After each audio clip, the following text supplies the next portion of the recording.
Hello everyone, welcome to Vedasta the Hindu analysis for 25 May 2023। आज की इस वीडियो में हम लोग देखेंगे 25 मई 2023 में आए हुए द हिंदू के इंपॉर्टेंट आर्टिकल्स के analysis. So let's start the video. सबसे पहला आर्टिकल ये जो आपको देखने को मिलेगा फ्रंट पेज से, आज कोई भी इंपॉर्टेंट आर्टिकल नहीं है। ये 19 अपोजिशन पार्टीज जो है बाइकआउट करने वाले हैं। पार्लियामेंट की बिल्डिंग जो इनॉग्रेट किए जाएंगे हमारे प्राइम मिनिस्टर के द्वारा 28 मई को, इसको बाइकआउट करने की बात चल रही है। बिल्कुल ये पॉलिटिकल न्यूज़ है, हमारे एग्जाम से कोई भी लेना देना नहीं होना चाहिए इस न्यूज़ का, इसलिए मैं यहाँ पे डिस्कस नहीं करूँगा। ये इंपॉर्टेंट न्यूज़ नहीं बनता है। ओके, बढ़ते हम लोग नेक्स्ट आर्टिकल की तरफ जो कि इम्पोर्टेंट हो। सबसे जो फर्स्ट इंपॉर्टेंट आर्टिकल है ये स्टेट वाले पेज से आपको देखने को मिलेगा। 5 टाइम्स एमएलए जो थे, कौन? यूटी खादेर। ये कहाँ से है? ये है दक्षिण कन्नड़ा डिस्ट्रिक्ट से और बेसिकली मैंगलोर से। मैंगलोर इनकी कॉन्स्टिट्यूएंसी है और 5 बार एमएलए बन चुके हैं कांग्रेस पार्टी के। कहाँ से? कर्नाटक के। इस बार कर्नाटक असेंबली में इन्होंने जीत हासिल की है और 5 बार तो एमएलए थे इससे पहले भी। और इनको बनाया गया है क्या? स्पीकर। कहाँ का? कर्नाटक असेंबली का। कर्नाटक असेंबली का स्पीकर बनाया गया है यूटी खादेर जी को। बस आपको ये याद रखना है। क्या हमें सारे स्टेट्स के स्पीकर के नाम याद रखने होंगे? नहीं, कर्नाटका ही रखने होंगे। क्यों? क्योंकि कर्नाटका भी न्यूज़ में है, ये स्पीकर भी न्यूज़ में है। इस कारण से एग्जाम में चांस बनता है कि इसको लेके जो एग्जामिनर है वो क्वेश्चन पूछ सकता है। डेट इज़ वाई कि हमें इसके बारे में बेसिकली याद रखना है कि कर्नाटका के स्पीकर कौन है। बाकी स्टेट्स का नहीं रखना है क्योंकि वो अभी न्यूज़ में नहीं है। ओके, बढ़ते हैं आगे। ये जो स्पीकर है इसकी कॉन्स्टिट्यूएंसी कहाँ पे है? ये मैंगलोर में देखने को मिलेगा, जो कि दक्षिण कन्नड़ा डिस्ट्रिक्ट में आता है, कर्नाटका में। ये बताया जा रहा है 2018 से जो 23 तक है, 2013 से 18 तक जो एम सिद्धरामैया जी का जो सीएम टेन्योर था उस टाइम पे ये हेल्थ मिनिस्टर थे और इनको बनाया गया है assembly speaker UT Khader. Okay, बढ़ते हैं हम लोग नेक्स्ट आर्टिकल की तरफ जो कि इंपॉर्टेंट आर्टिकल हुआ। यूपी गवर्नमेंट के स्कीम जो लॉन्च किए गए थे, इस स्कीम का नाम था मुख्यमंत्री निराश्रित गौवंश सहभागिता योजना। मुख्यमंत्री निराश्रित गौवंश सहभागिता योजना। इस स्कीम के तहत लगभग 11.5 लाख जो गाय हैं इनको डेस्टिट्यूट है, यानी कि जो इनको कंजर्व्स है, ये बिल्कुल प्रोवाइड कराए गए हैं यूपी गवर्नमेंट के द्वारा। इसमें 16 से 81 करोड़ का लगभग खर्च जो है ये पड़ा हुआ है। मिस्टर आदित्यनाथ जो कि यूपी के सीएम है, उनके द्वारा ये बातें बताई गई है। आपको बस स्कीम याद रखना है, मुख्यमंत्री निराश्रित गौवंश सहभागिता योजना यूपी में लॉन्च की गई थी और ये गायों से संबंधित स्कीम है। ओके, बढ़ते हैं हम लोग नेक्स्ट आर्टिकल की तरफ। नेक्स्ट इंपॉर्टेंट आर्टिकल, अच्छा यूपी के बारे में हम लोग बात करें तो कुछ इंपॉर्टेंट चीज़ें ऐसी जो कि यूपी के बारे में हो, जो कि अभी हाल ही में न्यूज़ में हो। फर्स्ट ऑफ ऑल, यूपी के रायबरेली में रानी रामपाल जो कि एक हॉकी प्लेयर है, उनके नाम पे हॉकी स्टेडियम रायबरेली में इनॉग्रेट की गई है यूपी में। अच्छा, रायबरेली में वंदे भारत ट्रेन्स भी मैन्युफैक्चर की जाती हैं। 7 पीएम मित्र पार्क्स बनाए जाएंगे हमारे कंट्री में, उनमें से एक यूपी में भी बनाए जाएंगे। यूपी में कहाँ पे बनाए जाएंगे? ये लखनऊ और जो हरदा बेल्ट है वहाँ पे बिल्कुल बनाए जाएंगे। ये 7 पीएम मित्र पार्क्स में से एक पीएम मित्र पार्क्स। इसके अलावा 6 जो पीएम मित्र पार्क्स है वो कहाँ कहाँ बनाए जाएंगे? नवसिरी गुजरात में, कालबुर्गी कर्नाटका में, अमरावती महाराष्ट्र में, धाड़ में, कहाँ पे? मध्य प्रदेश के धाड़ में। और उसके बाद तमिलनाडु में कहाँ पे बनाया जाएगा? ये विरुधुनगर तमिलनाडु में बनाया जाएगा। उसके बाद तेलंगाना के वारंगल में 6 पीएम मित्र पार्क्स जो है बनाए जाएंगे, जो कि मिनिस्ट्री ऑफ टेक्सटाइल के द्वारा ये जो फैसिलिटेट है ये किए जाएंगे। ओके, और यूपी के बारे में कुछ ऐसी चीज़ें जो कि इंपॉर्टेंट हो। हाल ही में वाराणसी में वन वर्ल्ड टीवी समिट जो है ऑर्गेनाइज कराया गया है।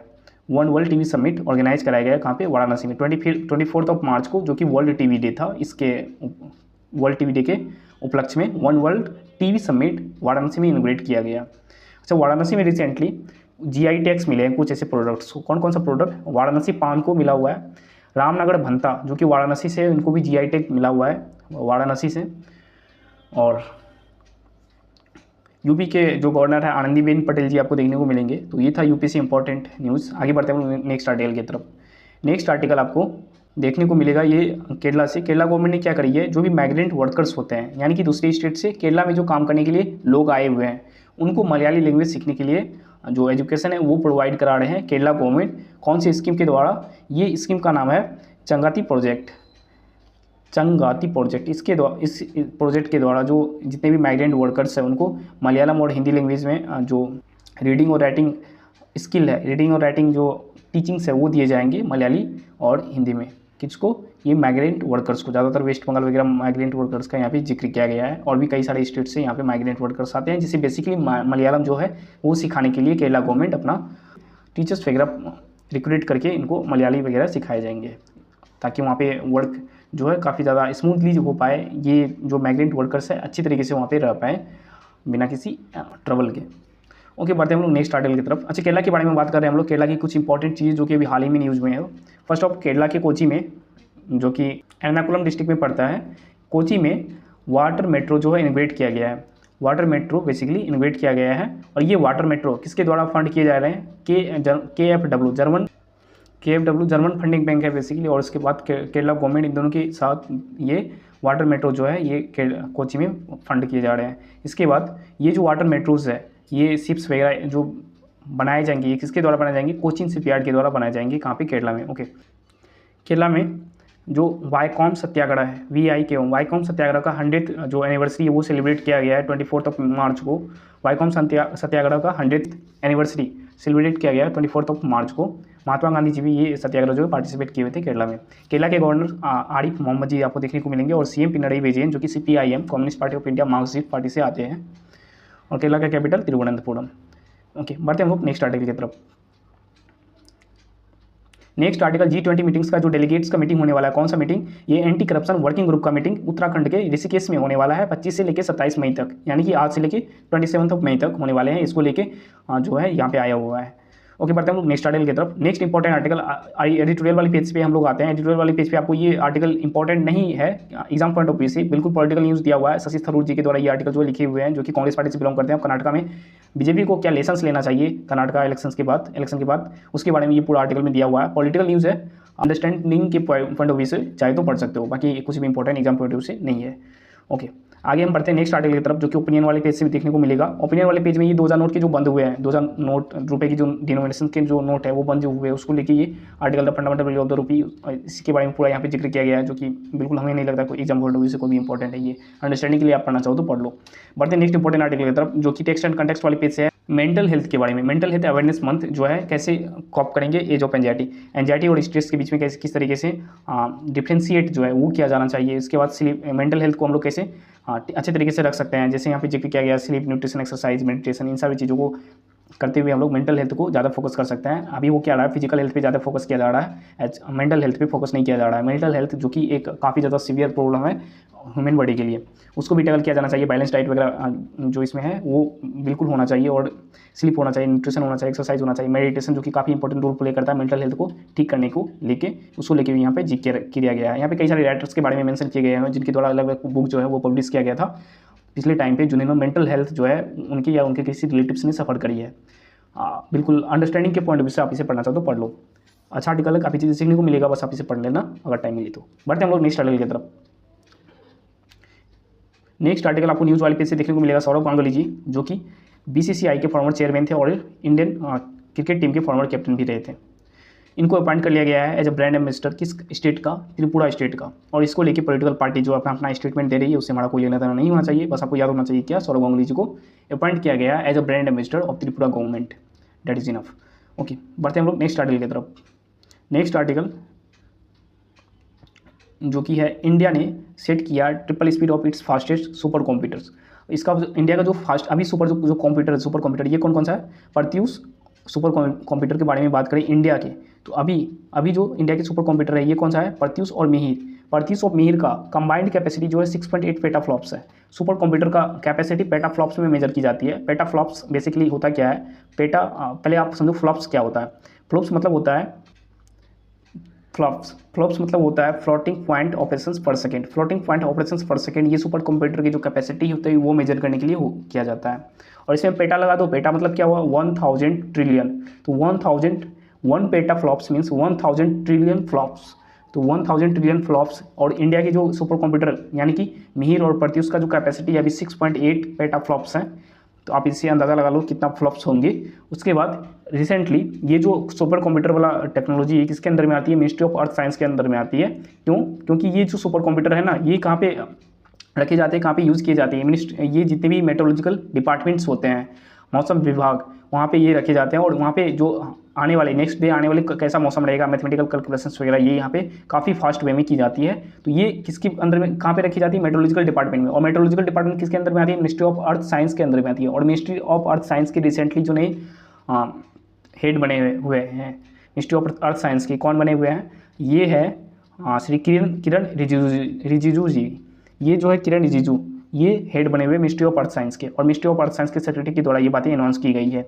हम लोग अब जो इन्हांसमेंट करने वाले हैं सुपर कंप्यूटर में 6.8 पेटाफ्लॉप्स से 18 पेटाफ्लॉप्स की और इन्हांसमेंट करने वाले हैं, और ये 18 पेटाफ्लॉप्स वाला कंप्यूटर का नाम अभी तक अनाउंस नहीं किया गया है। और ये 18 पेटाफ्लॉप्स वाला कंप्यूटर जो हम लोग फ्रांस से लेने वाले हैं, और ये कंप्यूटर में लगभग 900 करोड़ रुपीस का जो खर्च है ये बताया जा रहा है। पहले जो 6.8 पेटाफ्लॉप्स वाला मिहिर और प्रत्यूष सुपर कंप्यूटर है, ये 2018 में इंस्टॉल की गई थी, और इसका लागत 436 करोड़ बताया गया था। इतना करोड़ लागत हुआ था, 436 करोड़ मिहिर और प्रत्यूष पे सुपर कंप्यूटर में। ये अलग अलग जगह इंस्टॉल किए गए हैं मिहिर और प्रत्यूष। जैसे प्रत्यूष सुपर कंप्यूटर जो Indian institute of tropical metrology Pune में इंस्टॉल किया गया है। यहाँ पे जितने भी मेट्रोलॉजिकल एक्टिविटीज़ होती है उसको लेके कैलकुलेशंस वगैरह ये कंप्यूटर के द्वारा की जाती है। ओके, वर्ल्ड की बात करें तो वर्ल्ड में सबसे बड़ा सुपर कंप्यूटर अभी 1000 पेटाफ्लॉप्स का है, जिसे हम लोग एक्साफ्लॉप्स भी कहते हैं। तो वर्ल्ड हमसे काफ़ी ज़्यादा आगे है, खासकर यूएसए में ये 1000 पेटाफ्लॉप्स का जो सुपर कंप्यूटर है जिसे हम लोग एक्साफ्लॉप कहते हैं, इनका नाम है फ्रंटियर क्रे सिस्टम, जो कि है नेशनल ओकरीज नेशनल लेबोरेटरी यूएस में स्थित है ये सुपर कंप्यूटर, और इसकी कैपेसिटी 1 एक्साफ्लॉप्स है। सो ये था सुपर कंप्यूटर के बारे में, जो कि मिनिस्ट्री ऑफ अर्थ साइंस किरण रिजिजू के अंदर में आती है। और रिसेंटली जो लॉ मिनिस्टर है हमारे कौन बने हुए हैं, अर्जुन राम मेघवाल जी, जिसका कॉन्स्टिट्यूएंसी है बीकानेर राजस्थान। ओके, बढ़ते हैं नेक्स्ट आर्टिकल की तरफ। बगल में आपको देखने को मिलेगा INSV यानी कि Indian naval selling vessel. INS Indian naval ship मत समझ जाना, इंडियन नेवल सेलिंग वेसल, ये बेसिकली सेलिंग वेसल है, जो कि सेलिंग वेसल मतलब जो यात्रा करेंगे ये वेसल है। ये इनका नाम क्या है, इस वेसल का नाम है तारिणी। ये तारिणी जो है 188 दिन का यात्रा करके वापस रिटर्न हो चुके हैं, कहाँ पे, गोवा में। INSV तारिणी ये 7 समुद्र पार जो यात्रा करके रिटर्न हुए, और इनका वेलकम किया गया है हमारे women and child development minister Smriti Irani ji के द्वारा, नेवी के चीफ R हरि कुमार जी के द्वारा, और गोवा के CM प्रमोद सावंत जी के द्वारा। ये जो INS तारिणी के 6 क्रू मेंबर थे, इनका वेलकम किया गया है, क्योंकि ये 17,000 नॉटिकल मील जो है डिस्टेंस तय करके आए हुए हैं, और ये कम्प्लीटली वुमेन से लेड था। ये पूरा का पूरा जो वेसल है, पूरा शिप वेसल जो है ये विमेन लेड कर रही थी इसको। 6 के 6 जो थी विमेन थी, तो विमेन एम्पावरमेंट को ये काफ़ी ज़्यादा बढ़ावा देती है। 7 समुद्र पार हम लोग बोले, इसका मतलब जितने भी 7 सीज़ है उसको यहाँ यात्रा करके आए हुए हैं। Total 17,000 nautical meals, 1 nautical meals होता है 1.8 किलोमीटर्स। ओके, ये 7 जो सीज़ है, ओशंस जिसे हम लोग बोल सकते हैं, महासागर, ये कौन कौन सा है, आप इसके नाम बताओ तो ज़रा सा। सबसे पहले इंडियन ओशन, हमारा मतलब हमारे नीचे इंडियन ओशन, उसके बाद इंडियन ओशन के नीचे आपको सदर्न ओशन देखने को मिलेगा, फिर north Atlantic ocean, south Atlantic ocean, फिर north Pacific ocean, south Pacific ocean. कितने हुए, 2 4 6, और एक कौन सा सबसे ऊपर में हो जाएगा, कौन सा, Arctic ocean, ARCTIC ocean. Okay, ये आपको नाम याद रखना, INSV तारिणी। ओके, बढ़ते हैं हम लोग नेक्स्ट आर्टिकल की तरफ। नेक्स्ट इंपॉर्टेंट आर्टिकल, उत्तराखंड और नॉर्थ ईस्ट में वंदे भारत ट्रेन आने वाले हैं। बेसिकली दिल्ली से लेकर देहरादून तक वंदे भारत ट्रेन आएंगे, जिसका लगता था लगभग 5.5 घंटा यात्रा पहले, अब लगेंगे 4.5 घंटा वंदे भारत ट्रेन के आने से। दूसरा, वंदे भारत ट्रेन कहाँ से कहाँ तक, ये NGP न्यू जलपाईगुड़ी से लेके गुवाहाटी तक, जो कि लगभग 400 किलोमीटर का डिस्टेंस है, यहाँ पे लाई जाएंगी, जो कि नॉर्थ ईस्ट का पहला वंदे भारत ट्रेन होंगे। और वंदे भारत ट्रेन 4 जगह पे मैन्युफैक्चर की जाती है, कहाँ कहाँ पे।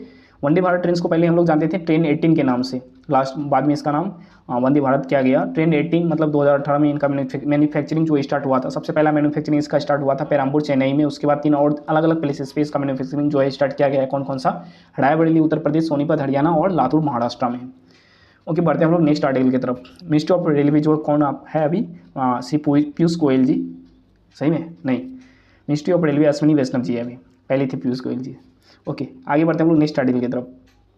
नेक्स्ट इंपॉर्टेंट आर्टिकल वर्ल्ड वाले पेज से देखने को मिलेगा, जो काफ़ी इंपॉर्टेंट आर्टिकल है एग्जाम पॉइंट ऑफ व्यू से। ये कौन है, बल्गेरियन राइटर। बल्गेरिया एक कंट्री है यूरोपियन यूनियन का, वहाँ पे आपको यूरोप में बल्गेरिया कंट्री देखने को मिलेगा। इनके जो यहाँ के जो राइटर हैं ये जीत चुके हैं, क्या जीत चुके हैं, international Booker prize. International Booker prize ऐसा प्राइज़ होता है जो कि कोई बुक किसी और लैंग्वेज में लिखा हुआ रहता है, उसको ट्रांसलेट करके इंग्लिश में ट्रांसलेट किया जाता है, और इसे पब्लिश किया जाता है यूनाइटेड किंगडम में, यानी कि ब्रिटेन में। और बल्गेरिया की जो राइटर है जॉर्जी गॉस्पोडिनोव, ये जीत चुके हैं इंटरनेशनल बुकर प्राइज़। और ये जो इनके जो बुक है, इनका नाम क्या है, टाइम शेल्टर। बेसिकली ये नोस्टाल्जिया किस तरीके से डेंजरस होते हैं। नोस्टाल्जिया मतलब घर से लगाव जो होती है इसको लेके, और या फिर पुरानी यादें किस तरीके से डेंजरस होती है। ये कॉमिक नोवेल है और ये लिखे गए हैं गोस्पोडिनोव के द्वारा, जॉर्जी गोस्पोडिनोव के द्वारा, और ये इसे ट्रांसलेट किया गया है एंजेला रोडल के द्वारा ट्रांसलेट किया गया, और ये जीत चुके हैं international Booker prize. International Booker prize ये बेसिकली लंदन में जो है यहाँ पे दिया जाता है। अराउंड 50,000 यूरोज रुपीज़ जो है ये इसको गिफ्ट किए जाएंगे गोस्पोडिनोव जी को, जो कि लिखे हैं टाइम शेल्टर। आपको याद क्या रखना है, नाम याद रखना है गोस्पोडिनोव, कंट्री याद रखना है बल्गेरिया, और नोवेल का नाम याद रखना है टाइम शेल्टर। ओके, ये था इंटरनेशनल बुकर प्राइज़, जिसे हम लोग main international main international Booker prize के नाम से भी जानते हैं। और हाल ही में मेन बुकर प्राइज़ भी दिया गया। ये बुकर प्राइज़ वो प्राइज़ होते हैं जो भी बुक वगैरह होते हैं वो इंग्लिश में ही रिटेन होते हैं और इंग्लिश में ही पब्लिश की जाती है। ट्रांसलेशन इसका नहीं किया जाता है किसी अदर लैंग्वेज से इंग्लिश में, और इंटरनेशनल बुकर प्राइज़ ट्रांसलेशन किया जाता है। और ये जो मेन बुकर प्राइज़ है ये किसको दिया गया है, ये श्रीलंका के एक पर्सन है उसे दिया गया है, नाम मुझे अभी याद नहीं आ रहा, तो श्रीलंका के पर्सन को बुकर प्राइज़ दिया हुआ है। और इंटरनेशनल बुकर प्राइज़ गोस्पोडिनोव बल्गेरिया, और इनके नोवेल का नाम है क्या, शेल्टर, टाइम शेल्टर। ओके, बढ़ते हैं हम लोग नेक्स्ट आर्टिकल की तरफ। नेक्स्ट आर्टिकल इंपॉर्टेंट आर्टिकल कोई नहीं है, तो ये था आर्टिकल। आप एडिटोरियल वाले पेज आज मैंने डिस्कस नहीं किया, कोई भी इंपॉर्टेंट और एडिटोरियल है ही नहीं, इसलिए मैंने यहाँ पे डिस्कस नहीं किया। Fundamental value of the rupee ये बिल्कुल 2000 के नोट्स के बारे में पूरा बढ़ के लिखे हुए हैं इसमें। और ये middle kingdom dawns on India's based, ये क्या है बेसिकली, तो लीग हुआ था 32nd अरब लीग समिट, जो कि 12 साल के बाद किया गया था, और ये लीड जो है जिदाह में हुआ था। इसको लेके ये पूरा आर्टिकल दिया हुआ है, किस तरीके से जितने भी अरब नेशंस है एक साथ एकजुट हुए और वहाँ पे क्या क्या चीज़ें हुई उसके बारे में यहाँ पे बताया गया है। ओके, बढ़ते हैं हम लोग नेक्स्ट इंपॉर्टेंट आर्टिकल जो कि नहीं है।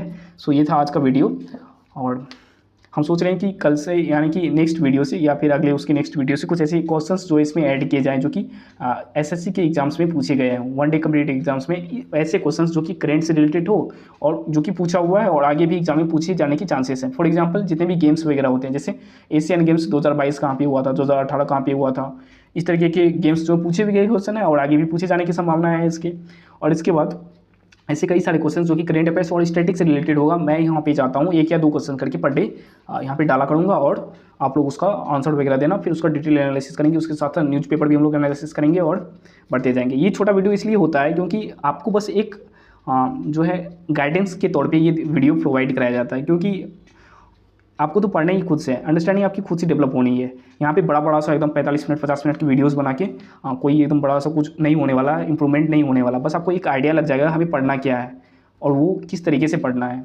पढ़ना भी तो याद क्या रखना है क्या नहीं रखना है। न्यूज़पेपर से कभी भी करंट अफेयर्स कंप्लीट नहीं होते हैं, ये आपको मैं बार बार बताते आया हूँ और आगे भी बताऊँगा। न्यूज़पेपर से कंप्लीट कभी भी करंट अफेयर्स नहीं होंगे। आपको अंडरस्टैंडिंग के लिए और डेली जो अपडेटेड रहने के लिए न्यूज़पेपर पढ़नी चाहिए। ओके, तो ये था छोटा सा वीडियो, क्योंकि आपको खुद से न्यूज़पेपर पढ़ना है। ये मत सोचना कि दंदियों का एनालिसिस देख लिया अब हो गया, अब न्यूज़पेपर हमें पढ़ना नहीं है। ये बेसिकली फोकस होता है वन डे कम्पिटिटिव एग्जाम्स में, या फिर आप किसी भी वन डे कम्पिटिटिव एग्जाम्स की प्रिपरेशन कर रहे हो, वहाँ पे इंग्लिश पूछी जाती है, तो उसके लिए आपकी काफ़ी हेल्प करने वाली ये वीडियोज़। सो बढ़ते हम लोग नेक्स्ट आर्टिकल नहीं, ये था आज का video. And thank you so much for watching. मिलेंगे कल यानी कि 26 मई को। Till then take care and good bye, have a nice day.